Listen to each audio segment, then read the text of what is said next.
Hi everybody, this is Jennifer. We're just giving everyone a couple more minutes to get in since it's right after the lunch hour. So we're going to give everybody just a few more minutes. If you could type your name, where you're from, and whether you're a parent or a professional in the chat box, that would be great. And we will get started, like I said, in just a couple of minutes. Thank you.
All right, I have 1:03 on my clock right now.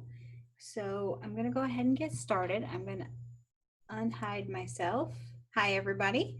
My name is Jennifer Sibley. I'm a family peer advocate here at NERCL in Watertown, New York. And I'm happy to be presenting today on the IEP, which is the Individualized Education Plan. We're going to be talking today about how to actually read through a child's IEP. So with that, I'm going to go ahead and share my screen with you.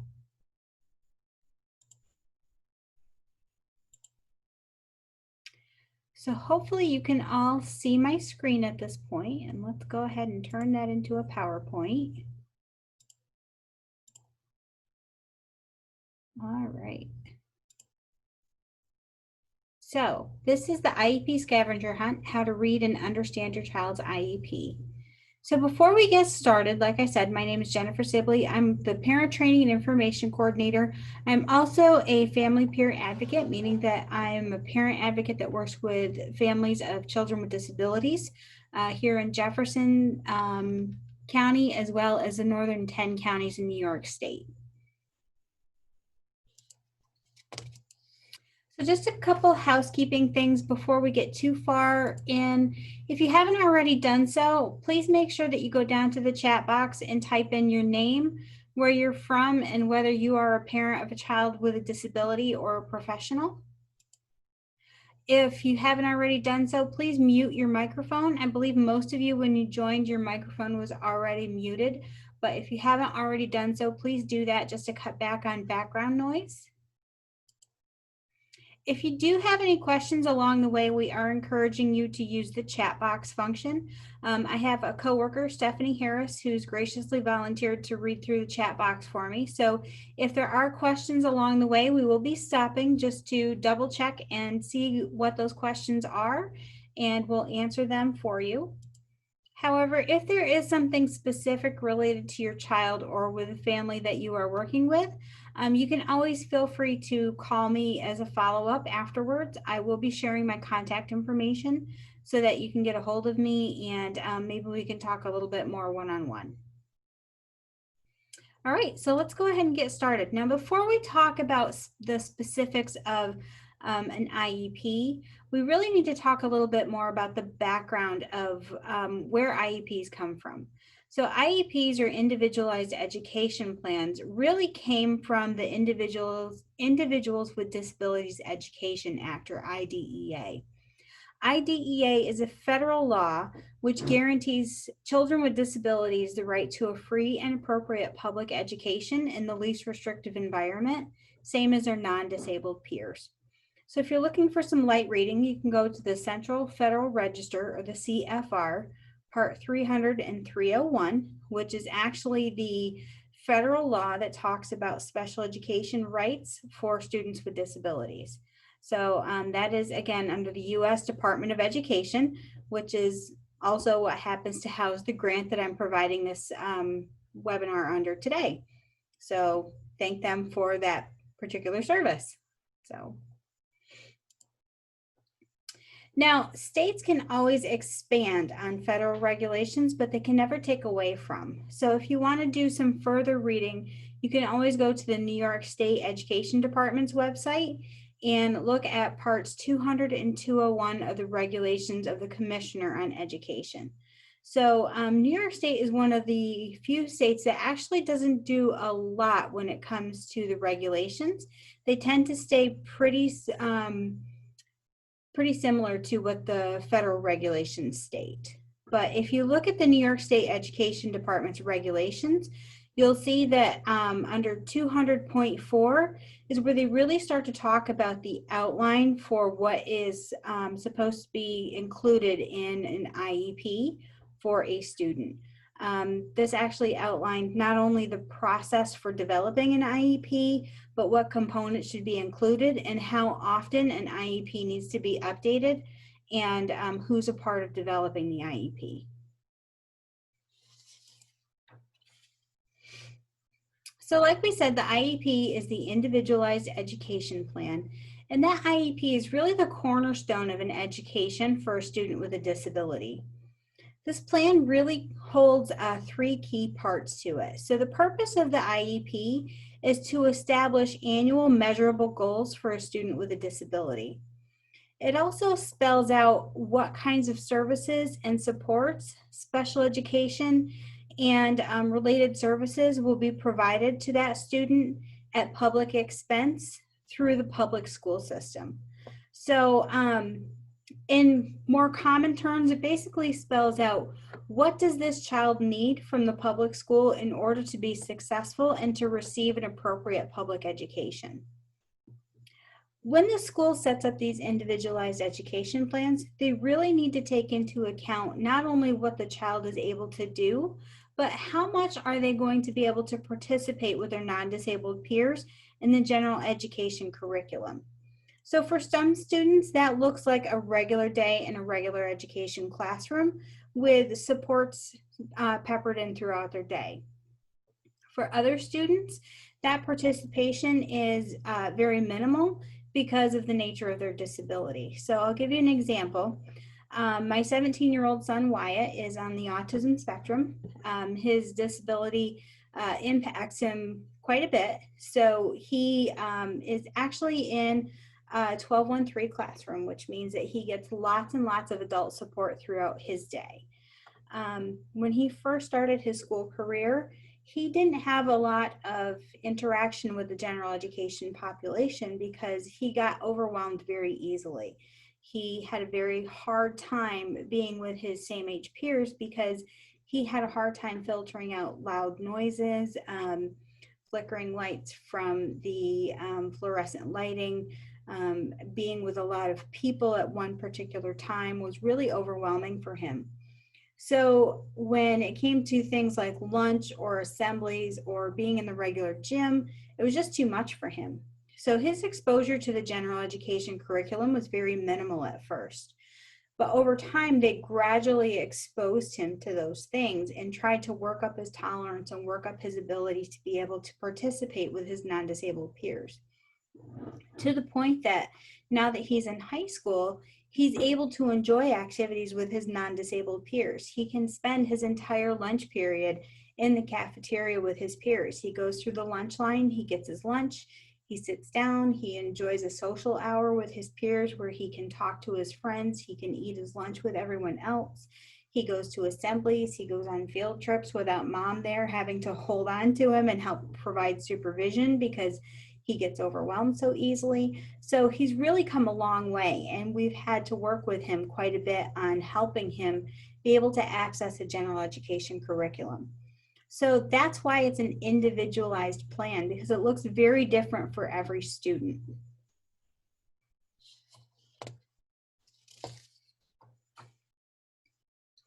So when we're talking about the IEP, it's developed by a multidisciplinary team of individuals. This multidisciplinary team of individuals includes not only staff from the school, but the parents and sometimes the student as well. It really just depends on the level of involvement needed from the student and everyone else, including outside providers. So we're going to talk briefly about who's involved in creating the IEP. At the cornerstone of this IEP process is the parents, because as much as school staff know about providing an education, no one knows your child like you do. So as parents, you are the expert on your child. And IDEA is very adamant about the role that parents play in the IEP process. So you have to be at that table in order to help make decisions about what services and supports are provided for your child. Also included in the IEP team process is the student as appropriate. So some students are very comfortable with being in a room full of adults making decisions about services and supports for them. Other students, it takes them a while to be able to be comfortable with providing feedback in that process. But as appropriate, a student should be able to participate in developing their IEP and providing input. Other members include the CSE chairperson, the school psychologist, or a person who can read and interpret evaluation data, a general education teacher, a special education teacher, and an additional parent member as appropriate. So just a couple notes really quickly about some of these IEP team members. So some people, especially in smaller school districts, will take on multiple roles. So you might see that your CSE chairperson is also your school psychologist. So just because one person is signing into a role, they may have multiple roles to play at the table. When we're talking about the general education teacher and the special education teacher, so just like for instance with Wyatt, because he's in a special education classroom, he may not always have access to a general education teacher, but they still have to provide someone from the general education teaching side because he still is required to have access to the curriculum.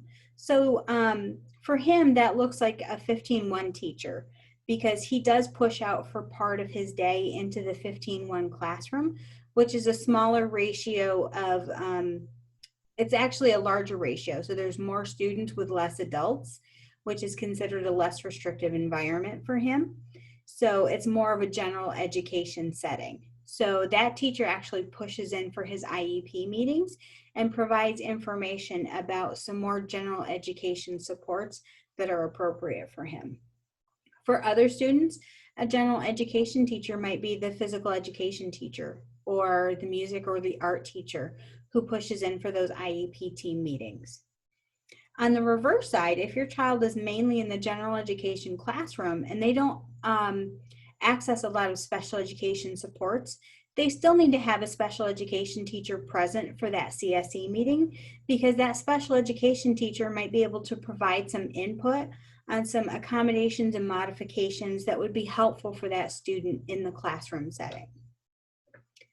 Now, when we're talking about an additional parent member is a parent of a child with a disability who also accesses services within that school district. And that parent member has to be requested in writing within 72 hours of the commencement of the CSE meeting by either the parent or by a member of the CSE team. It used to be a requirement that the parent member was always present, but they have since changed the regulations on that so that they're only present if they're requested in writing. Parents always have the right to bring anyone that they feel has educational knowledge of their child to the CSE. And as advocates, we always recommend that if you are going to bring someone else to your Committee on Special Education meetings, you let the committee know ahead of time, just as a courtesy, as you wouldn't want them to bring someone to the meeting without providing information to you. You wouldn't want to do the same thing to them. So if you are going to bring an advocate or maybe a grandparent who provides childcare for your child, just let them know in advance that you're bringing someone with you. You also have the right to request that the school physician attend your child's meeting, but again, you do have to request that in writing 72 hours ahead of the scheduled CSE meeting. Also, if your child is planning on transitioning out of high school at any at a given point, so once they reach the age of 15, you can request agency service providers attend your child's meeting. So you might want to have somebody like Access VR, which is Adult Continuing Education Services and Supports for vocational rehabilitation. Stephanie, I hope I got that right if you're listening. And Access VR is transition supports for life beyond high school. So any of those supports that would help a child be successful for life beyond high school would be important to have at the table once they reach that transition age. All right, so before we move on to the actual content of what's supposed to be on an IEP, Stephanie, do we have any questions in the chat box? We don't have any questions so far, but Mike wants to just let us know that it is not Mike, it's really Erica, and Erica is a parent joining us. Hi, Erica, I'm glad you're here. She's just using her husband's computer, so we didn't want to mess that up. It's all right. Thanks, Erica, for joining us. I'm glad you're here. All right, so we're going to move on to the IEP content part. So we're very quickly going to go through this because I could actually spend an entire training on just the content for the IEP. So I want to quickly go through just the key components of what's supposed to be on an IEP. So one of the biggest pieces of your IEP, and this, the thing that takes up the most space, is your present levels of performance. So present levels of performance provide us with information on where your child is actually at in this moment in time when we're meeting to talk about your child. Present levels of performance is typically broken down into 4 key areas, which is management needs, academic needs, physical needs, and social and emotional needs. When we're talking about present levels of performance, that should be a strength-based area. So we should be talking about what is my child able to do now? And there is a small section that talks about if they're able to do this now, what are some things that they need to be working on?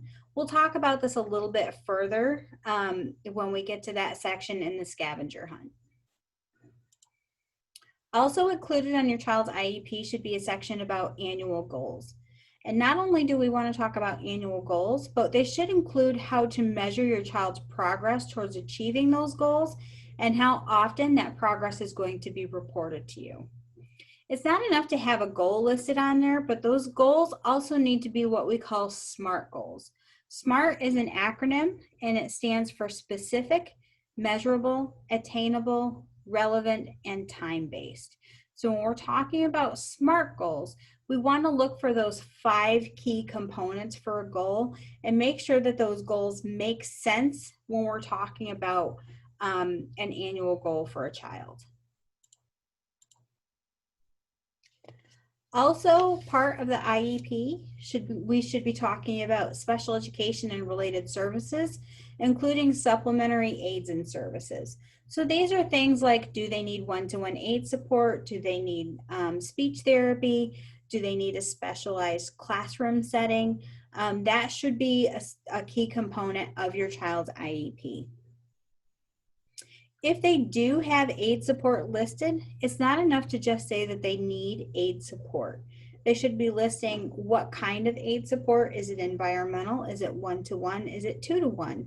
And they should also be listing on there the set amount of time that that child is receiving the aid support and during what settings that aid support is being provided.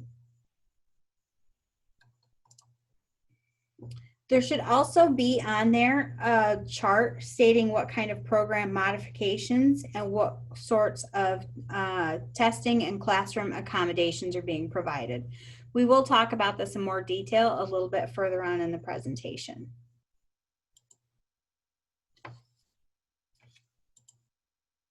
We also need to talk about whether this child is going to be taking the state and district-wide assessment, or whether that child will be moving on into the New York State alternate assessment.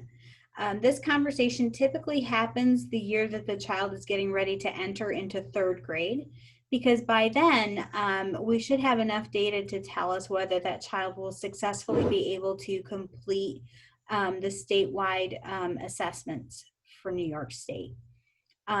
If that child does qualify for a New York State alternate assessment, there should be a statement as to why this child is eligible to take the alternate assessment on the IEP. We should also be looking at the year that the child turns 15, transition supports, including what does this child want to do after graduating from high school? What kind of commencement supports are we looking at for this child? And what kinds of supports and services do we need to put in place to allow this child to be successful for life beyond high school? Are we possibly looking at 12-month extended school year services for the student to prevent substantial regression over the summer? And what's the projected start date of any special education services? What location is those services going to be provided in? How often and for how long? All right, before we dive in to the IEP Scavenger Hunt section, do we have any questions? No questions at this time. All right. So I did send out a reminder email yesterday, and I apologize if anybody did miss that, but there was a sample IEP form that was sent out to everyone to follow along, just in case you don't have your own IEP to follow along with.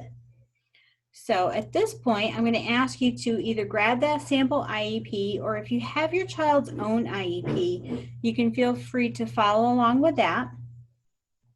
If you would like, you can chat answers into the chat box, or you can just follow along in general and, you know, kind of answer to yourself.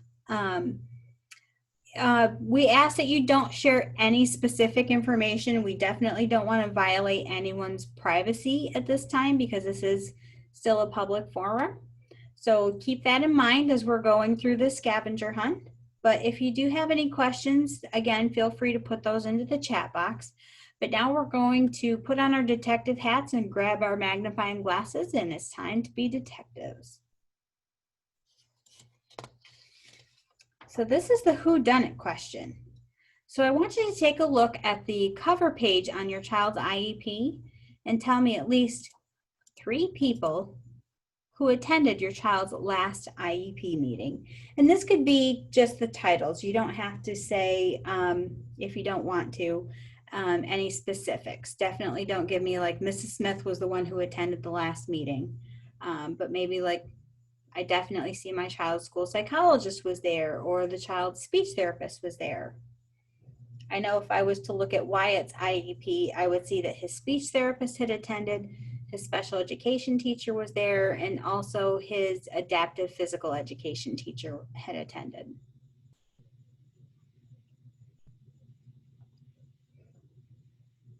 You might also want to note that you should have attended your child's last IEP meeting.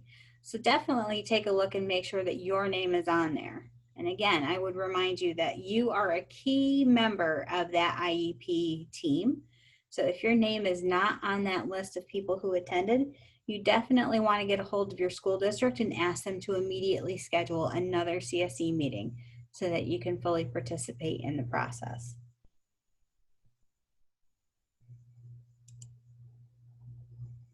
Looking on that same page, can you tell me when was your last IEP meeting held? IEP meetings need to be held at least annually, but did you know that as a parent, you can request a meeting as often as you need to. Program review meetings can be held when you have new information to share with the committee, such as maybe an updated diagnosis or some new information about your child's disability, or if there's any new testing that needs to be shared with the committee. You can also request a program review if you feel like there's something that's not working for your child and you would like the entire committee to reconvene so that you can talk about some program changes that you feel would be appropriate for your child.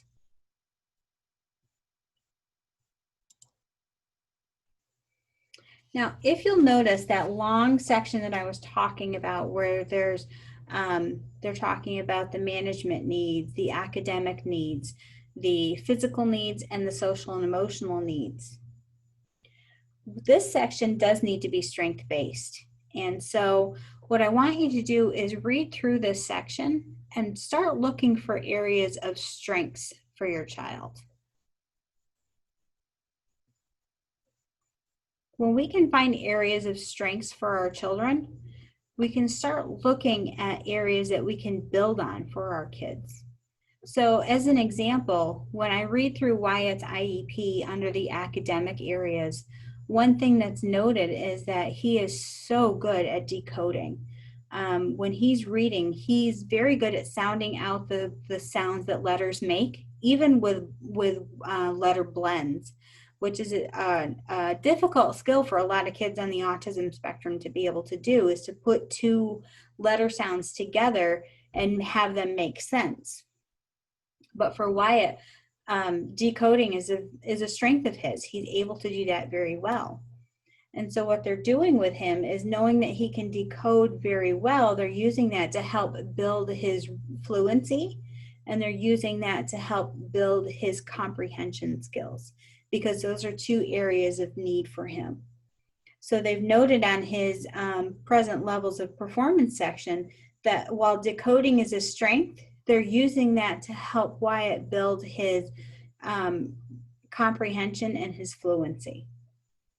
So that's how the present levels of performance should read for your child. You want to notice a strength and use that strength to build on areas that your child needs to work on. One thing that you should be aware of is when you're reading through your present levels of performance for your child, you should never see the same sections repeated year after year after year. So if you're noticing the same wording repeated every year, you want to have that conversation with your Committee on Special Education, because an IEP is not an exercise in copy and paste. Your IEP should be changing as your child changes and as your child grows. So if you're seeing the same things repeated, either your child is not making progress like they should be, or somebody is not following through on their end and they're not putting the effort into making sure that those present levels of performance are updated as they should be. So make sure that you're comparing IEPs from one year to the next and make sure that they're updating those present levels of performance as they should be.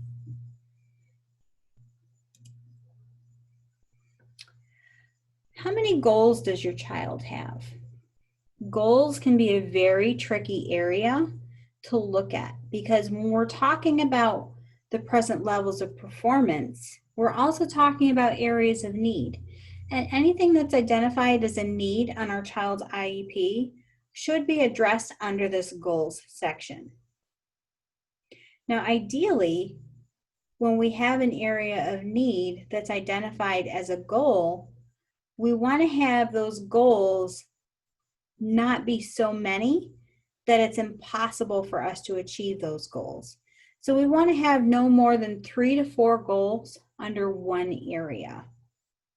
So if I have identified needs in reading, I would ideally like to have 3 or 4 goals to accomplish in reading and writing. It's not feasible to try to accomplish 10 reading and writing goals in one academic school year. It's just too much and it becomes overwhelming for a student. So we want to have something that's achievable and attainable for that student, and we want it to make sense for that student. So 3 to 4 goals in one particular area makes sense for a student so that we can really target those skills that they're lacking in, and then we can build on those skills as they learn them. So we want to focus on a big theme, and for me, a big theme is this big block right here. So we want to focus on a big theme, and then as we focus on that big theme, we can add blocks and we can build on those benchmarks. So we might have one big goal, which would be Wyatt will build on his reading comprehension skills from the beginning of 2nd grade to the end of 2nd grade by the end of the school year. And how we're going to do that is these little blocks that we're adding to the pile. So we're going to do that by increasing his decoding skills. We're going to increase his reading fluency skills. We're going to increase his comprehension skills. So that's how we're going to do that. So going back to our scavenger hunt, what is one long-term goal that's on your child's IEP, and is it broken down into smaller steps? If it's not broken into smaller steps, can you think of a way that it could be broken down into smaller, more achievable chunks? Remember, you're a part of that Committee on Special Education. So any questions that you have about something that's on your IEP or your child's IEP, you can take those questions back to your Committee on Special Education and say, this didn't make sense to me. Can you help me understand it so that it does make sense to me? That's how you become a detective. Now, we talked a little bit earlier about the acronym SMART for SMART goals. So when we're talking about SMART goals, we want to make sure that goals are specific, measurable, attainable, relevant, and timely. So we want to keep these things in mind when we're reading through our child's goals. So are they specific? Do they have someone in mind? So is that goal written with a specific person who's going to be keeping track of that goal? So is it very specifically written? So do we know exactly what skill is being targeted? What do we want to accomplish with this goal? Is it specifically for reading? Is it specifically for writing? How often am I going to work on this goal? And what purpose am I going to accomplish in doing this? What kind of constraints am I under as far as being able to accomplish this goal? So that's specific. That's the who, what, where, when, why, and which. Now we need to make sure it's measurable. One of the things that bothers me a lot when I look at IEPs is as a measurement, it says teacher observation as a measurement. And the reason I don't like seeing that on an IEP is that it's too ambiguous. It's too objective. You can observe something and I can observe something and see two completely different things. So what I would rather see is maybe a teacher checklist or teacher observation checklist. Some way that you could actually keep a tally or keep a chart of some way to track progress. I want to be able to say, if someone says to me, how often does this behavior happen? I can hand you a piece of paper and say, this is how often this happens. We need to have some way of being able to measure what's actually occurring and how often it's occurring. To be attainable, something needs to be reasonable and be able to be accomplished in a reasonable amount of time. So it's not reasonable for me to expect that Wyatt's going to be able to suddenly catch up and read with the rest of the 17-year-olds in his class. That's just not an attainable goal for him given his disability and his lack of reading skills. But what might be attainable is to give him enough skills to be able to read at the end of a 2nd grade level by the end of a school year. Because by that point in time, I would expect that he's gotten enough reading instruction and enough reading supports that he's gained enough skills to be able to read at that level by the end of the school year. So we need to make sure that our goals are attainable, that they're able to reach by the end of a certain amount of time. Goals need to be relevant and worthwhile. If it doesn't make sense to work on it, then why are we going to work on something? So, if I have something on an IEP that doesn't make a lot of sense for me to work on, then why would I put it on there? So I had a student that I was working with that his goal was that he was going to attend BOCES classes for graphic design. And I talked to him and I said, is this really what you want to go to school for? And he goes, no, I don't care about graphic design. He says, I like to do hands-on things. He says, but I would much rather go to school and do hands-on as far as like automotive tech. I don't know where they got graphic design from. So the goals need to be relevant, and that's just one more reason why you need to include the student in your CSE meetings. So the goals need to be relevant. They need to be able to be established and fit in with your immediate and your long-term plans. And they need to be timely. So within that period of your IEP, they need to be able to be done with. If they're not able to be done with, then your goal doesn't make a lot of sense, and they need to be rewritten and reworked so that they are timely.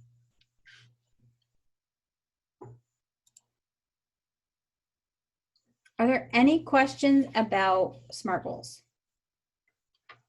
I could do a whole training on SMART goals too. I don't have any questions for you, Jen. You guys are either asleep or you're paying a lot of attention. I don't know which one I like. All right, so let's move on to the special factors section of the IEP. So there is a section on the IEP. There's a specific page called special factors. And this section talks about areas that can't be included under any other spot on the IEP. So special factors says there's questions that have to be answered about very specific things. So that first question is, does my child have behavioral, or does my child need behavioral strategies and other supports to address behaviors that impede their learning or the learning of others? So that's actually a checkbox of yes or no. If that box is checked yes, then I would assume that there are things that are put in place in the classroom that helps that child focus, whether that is sensory strategies, whether that's a specific behavior plan, or whether that's just some accommodations that the teacher provides to that student to help them be able to adjust in the classroom. Then there's a follow-up question that asks whether that child needs a behavior intervention plan in order to be able to function in that classroom. If that box is checked, then the previous box also needs to be checked. And that's one thing that I have seen in some IEPs that is a little bit troublesome, because if that previous box is not checked, but that box that says, yes, this child does need a behavior intervention plan is checked, then they're not following the proper procedures for making sure that the special factors are being followed. Because what that says to me is that this child has gone through a functional behavior assessment, and the functional behavior assessment says, yes, this child does require behavioral intervention strategies in order to be successful in the classroom setting. So both of those boxes need to be checked. If the first one is checked, but the second one is not, then that means that they haven't yet met that requirement of needing a specialized behavioral intervention plan. Some students might have the box checked that says they are limited in English proficiency. Now, just because I am limited in English proficiency, or I might speak English as a second language, does not mean that I have a disability. It might mean that I also have a disability in addition to speaking a second language. But speaking a second language in and of itself is not a disability. So it's important to keep that in mind. If you have an IEP and you happen to speak a language other than English, you may just require some additional accommodations to help you be more successful in the classroom setting. There is a box that asks about the use of Braille for students who are blind or visually impaired. This is just to make sure that at a glance, if a child does need to have Braille made available to them, that someone could take that IEP, take a look at it and say, okay, I need to have the service available to this student. Does this student need a device or service to assist with communication? So Wyatt used to use a communication device because speech was very difficult for him. Generating speech was. So that box was checked for a very long time for him on his IEP. In the case of a student who is deaf or hard of hearing, do they need a particular device or service for communication? Which is different from the previous device or previous box that was checked, because this is now in reference to a student who is deaf or hard of hearing, which is a very specific disability. Does this child require assistive technology devices or services?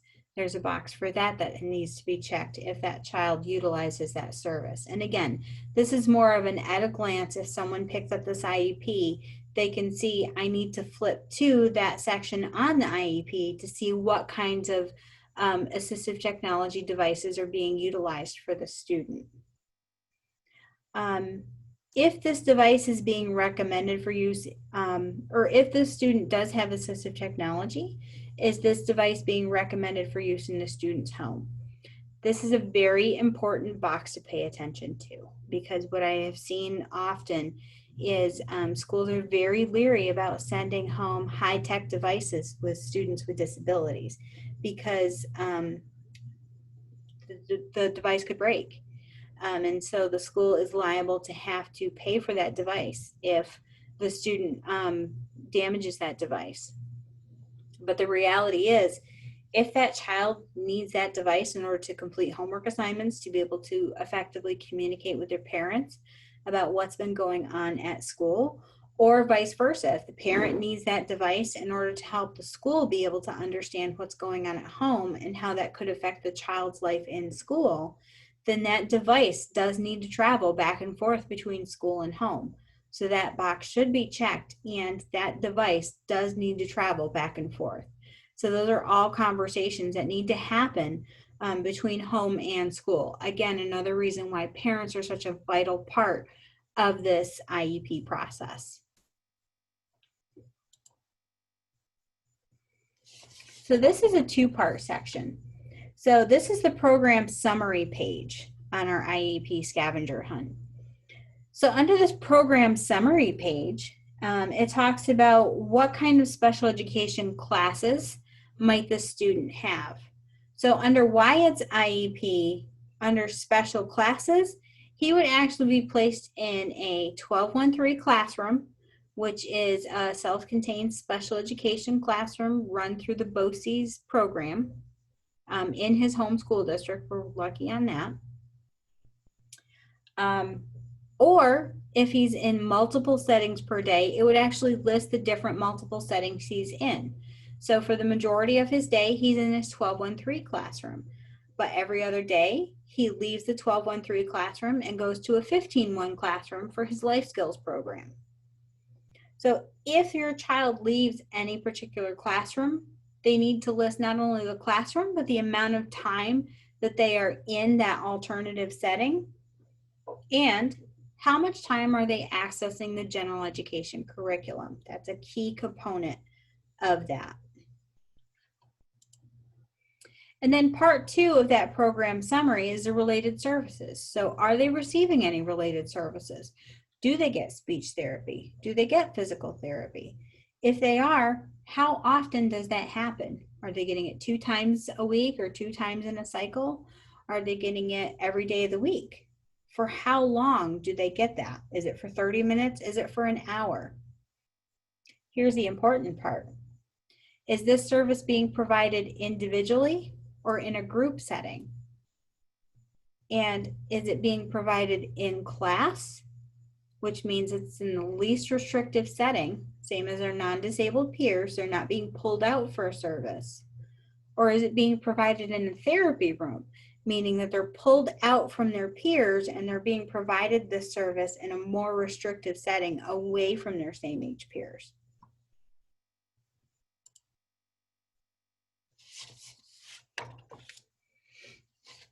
So So the last section that we're going to talk about before we move on to the last part of our presentation today is accommodations versus modifications. So this area can get a little bit tricky when we're talking about what's the difference between the two. So we'll start off by talking about accommodations. So accommodations change the how. Accommodations change the how of how things are presented to a child. So it doesn't necessarily do anything other than change how things are presented. So for instance, changing the how would be enlarging the print. They're still getting the same homework assignment as your peers are. They're just getting it in a different format. So we're changing the how. We're accommodating that student by giving it to them in a different way. We might give it to them on a different color sheet of paper because they see it better if it's on a green sheet of paper versus a white sheet of paper. We might put shades over the lights because that enables them to actually be able to stay in the classroom with their peers, because then the lights don't bother them as much. And the shades don't bother their peers at all. So we're changing the how we're providing that accommodation. We're changing the how we're providing that particular setting to that student. So some additional accommodations would be taking frequent breaks. I can stay in the classroom as long as you give me a break once in a while so that I can take a seat, breathe, relax, and then I can get back to work. Give me some additional time to take a test. If I'm allowed to take an extra 10 minutes to do the test, then I'm okay. I don't need to take a different type of test. I can take the same test. I just need a little bit longer to be able to take it. Preferential seating is a perfect accommodation example because it means I can stay in the same classroom with my peers. You don't have to do anything different. Just put me in a specific seat. Then I can learn and I can do and I can be same as my peers as long as I am in this particular seat. Modification, on the other hand, changes the what. It changes what we are providing to that student. So it literally modifies what we are doing. So a modification example would be providing fewer questions to a child. Because if I were to give them the same 20 questions that I gave the rest of their classmates, it's too overwhelming for them and they can't get through all 20 questions. So I might have them do 10 instead of 20 because I can still get the gist that they understand the content by having them do 10 questions versus 20 questions. And then it's not so overwhelming for them. I might simplify the text because then I'm not testing them on being able to read. I'm testing them on being able to understand the content of the story. So I might give them a book on tape instead of having them read the story so that they're not getting hung up on the words. They're still hearing the story. They're still getting the same content, but it's not in the same way. I might give them an alternate project to do. So instead of having them do such a writing intensive project, I might have them present the same kind of stuff, just present it in a different way so that there's not so much writing to do. I might shorten assignments or I might adjust the curriculum completely. So instead of doing a written assignment for me, they might be able to dictate an assignment.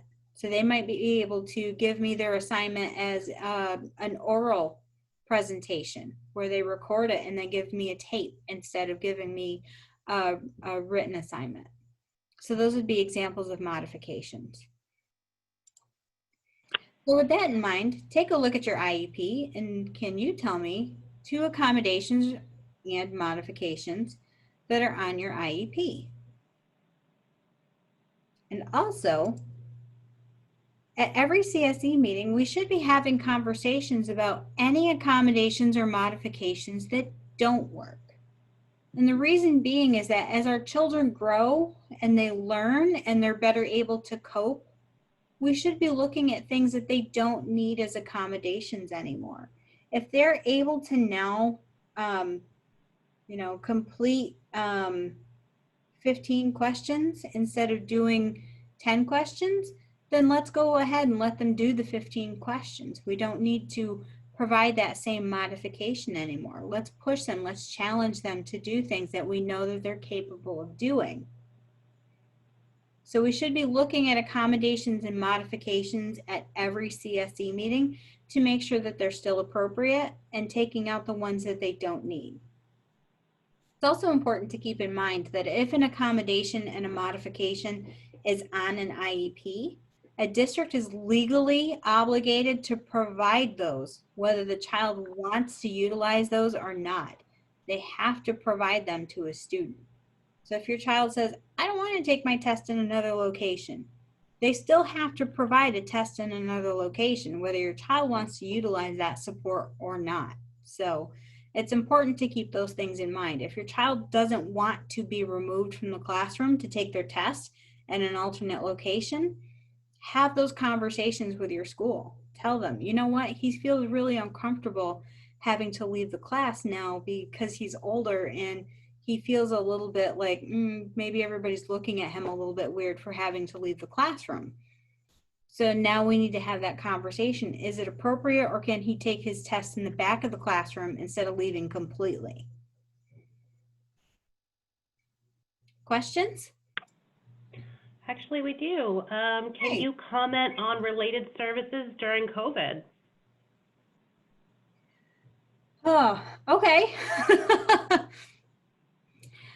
So it depends on what your school districts are doing. Some school districts were fast to jump on board with telehealth services. Telehealth meaning that they were able to provide services either by telephone or by video conferencing means. So those districts that were able to provide that support were able to get consent from parents to provide telehealth services and modify the way that they were providing those supports to the student with little to no change in how that support was being given.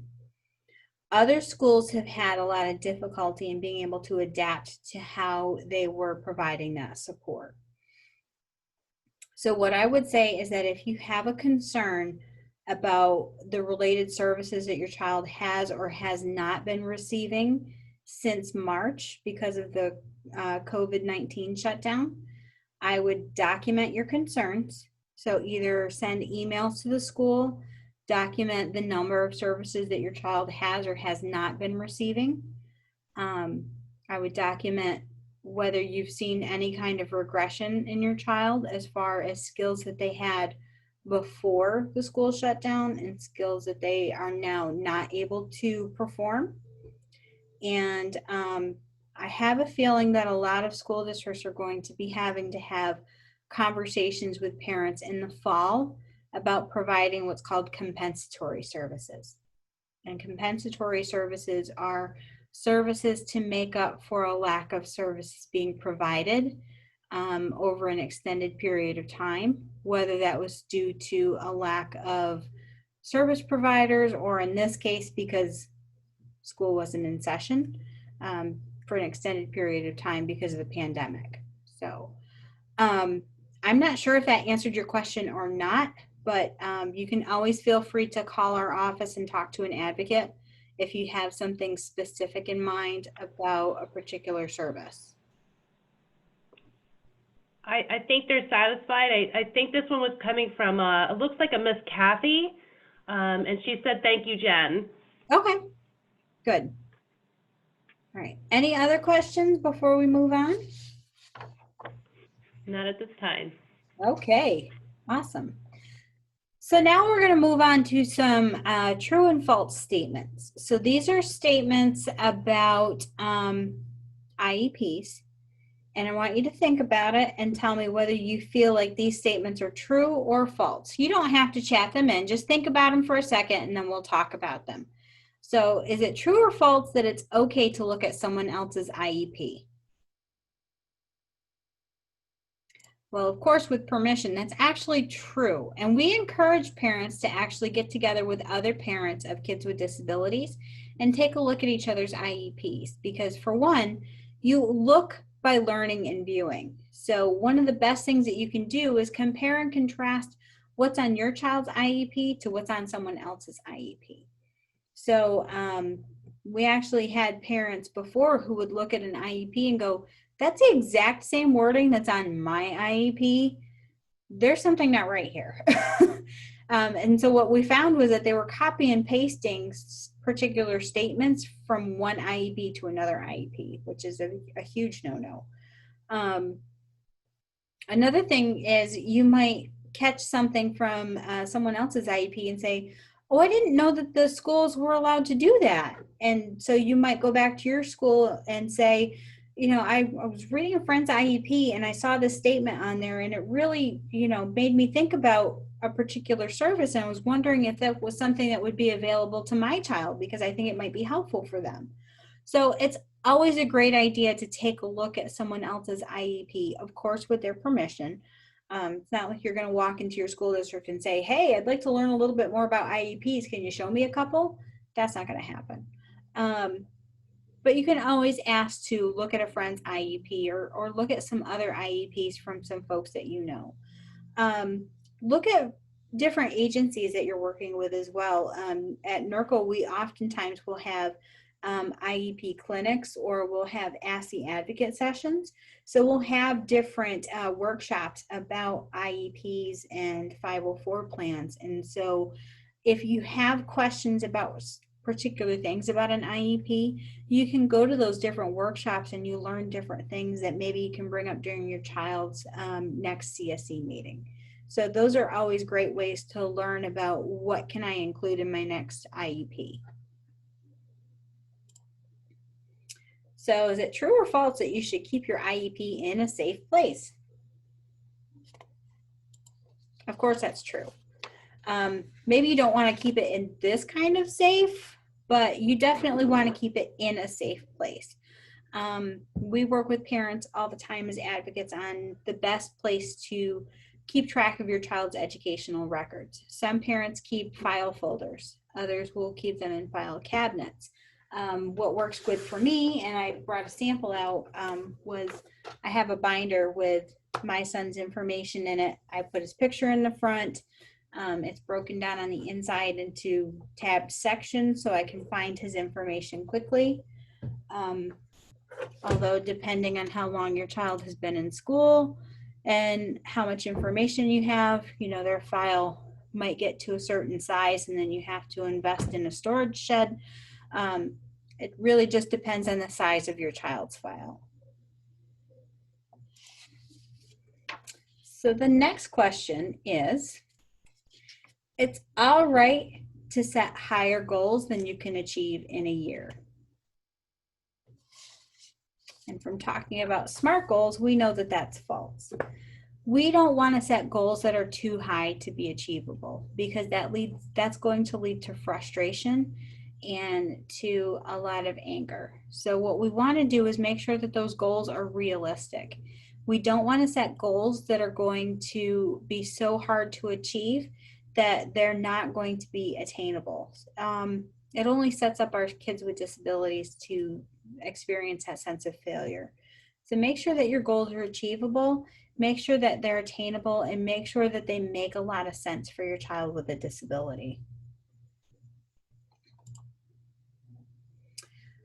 My favorite question to send out to all teachers is, because you have a disability, your teachers don't expect you to do all your work. And of course we know that that's false, because an IEP is designed to help you level the playing field. Students with disabilities are only looking to get help. They don't want to, nor do they expect to be able to just sail through school without learning anything. They want to be able to learn same as their non-disabled peers. And what the IEP does is it helps them provide those modifications, accommodations, specialized instruction, so that they are able to do that. So an IEP provides that free and appropriate public education in the least restrictive environment so that they can get an education same as their non-disabled peers. It doesn't give them a free pass. And on the same token, of course, it's not okay to use your disability as an excuse. Um, as a parent of a child with a disability, I have never let Wyatt use his autism as a reason to not do something. You know, we teach him every day that being on the autism spectrum it makes things difficult, but it doesn't make them impossible. So we provide accommodations for him so that it is possible for him to get around in the world and to be able to function. Our family is huge into racing. We go to races all over. My husband is a race car driver, so we take Wyatt to the races with us, and the loud noises of the engines are bothersome for him. So everywhere we go, we bring a set of headphones, and when it gets to be too much for him, we let him go sit in the car. Now that he's 17, he can sit by himself in the car and he can play on the phone until he's able to tolerate the noise a little bit better, and then he can come back into the stands and sit with us. Although now that the COVID-19 has shut everything down, we watch on the computer at home. So hopefully they'll open the stand soon and we can get back to racing. We talked about this earlier, so hopefully you remember the answer, but IEP meetings are normally held once a year. And of course we know that that's true. So this is called the annual review meeting. It has to be done at least once a year. And especially with the COVID-19 shutdown, it's important to remember that those meetings that were held towards the end of the school year were still required to be held. Schools were holding a lot of CSE meetings either through conference call or through Zoom meeting, just like we're doing now, so that parents were still able to participate in the process. Now, again, as a parent, you have the right to request that the school hold a program review at any given point in time throughout the year. So if you feel that the committee needs to get back together to discuss something of importance, you have the right to do that. We just encourage you to do that in writing.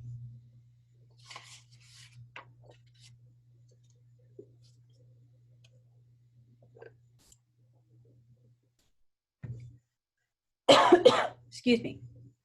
And finally, the most important person at that meeting is you. And of course, we know this is true. IDEA has made sure that that is a possibility and that every parent who attends that meeting has a voice. You know your child better than anybody else. So without you attending that meeting doesn't happen. So you need to be there, you need to have input, and you need to understand all of the services that are available for your child in order to be successful. All right, so with that in mind, are there any questions? Because questions are the path to learning. Any questions that were chatted in? I don't see any questions. Okay. So one question that I do have sent to me quite often is there a time limit for meetings? So I will tell you that no, there is not a time limit for meetings. Because schools have so many CSE meetings that they have to get through annually, they do try to limit the meetings to anywhere from 45 minutes to an hour, which typically CSE meetings can be accomplished within that time frame. However, if you get to that time, that time limit, and the school says, "Oh, I'm sorry, we have to make a decision right now. Our next meeting is getting ready to start in the next 5 minutes. We have to hurry up and get this meeting over with." You should not feel like you have to be rushed to make a decision. So if it gets to that point with your meeting and you feel like you are being rushed to make a decision, you do have the right as a parent to say, could we reconvene at a later date and time so that I can make this decision in a timely manner? I don't feel like I'm being given enough time to make this decision, so we can table this discussion and reconvene at a later date. You have the right under IDEA to make that request. All right.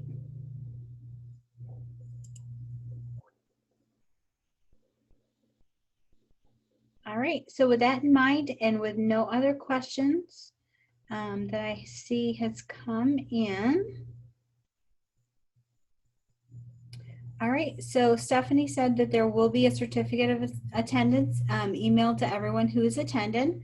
There will also be a follow-up survey sent to everyone who's attended today, just so that I can report back to my funders who are generous enough to provide these trainings to everyone, that we either A, are doing a good job, or B, not doing a good job. Hopefully A is what you will tell them.